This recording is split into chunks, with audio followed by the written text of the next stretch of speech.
Good morning, everyone. Today is Tuesday, July 2nd, 2024, and we're looking to go down with QQQ. Order fill.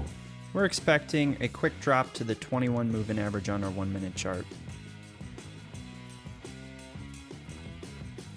Inverted H, wide state, inverted H. Let's move our stop real quick.